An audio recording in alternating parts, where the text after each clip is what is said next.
What's up mga boss? Nandito po tayo. Tayo po yung nagsiservice. At nandito nga po kami sa Harbor Center sa may Gattic Port area. At ito nga po mga boss, inaayos na nga po namin ni Gazali ang aming gagamitin. Ito nga po, pinakit na nga po namin ng impact at let's go!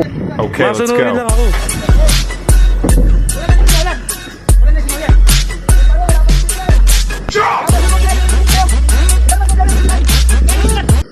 At dito na nga po mga boss, maghihigpit na nga po tayo ng kanyang lug nut. At dito na nga po mga boss, hinipitan na nga po natin. At dito na nga po, sa kabila na naman po tayo. At check na rin po natin ang mga lug nut neto. At dito na nga po mga boss, dito po tayo sa gawing kaliwa. At ito, sisimulan na rin po natin. At alternate po muna ang higpit natin kasi check po natin kung maluluwag na rin po sila. At dito na nga po mga boss, first axle na rin po mga boss, i-check na rin natin. Check na natin by alternate. Ito nga po mga boss, thank you. Tapos na mga boss, salamat. Thanks for watching mga boss.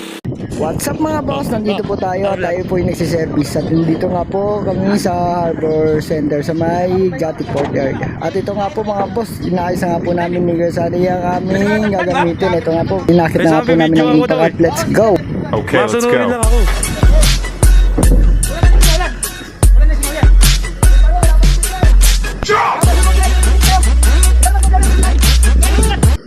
At dito na nga po mga boss, maghihigpit na nga po tayo ng kanyang lug nut. At dito na nga po mga boss, hinipitan na nga po natin. At dito na nga po, sa kabila na naman po tayo. At check na rin po natin ang mga lug nut neto. At dito na nga po mga boss, dito po tayo sa gawing kaliwa. At ito, sisimulan na rin po natin. At alternate po muna ang higpit natin kasi check po natin kung maluluwag na rin po sila. At dito na nga po mga boss, first axle na rin po mga boss, i-check na rin natin. Check na natin by alternate. Ito nga po mga boss, thank you. Tapos na mga boss, salamat. Thanks for watching mga boss.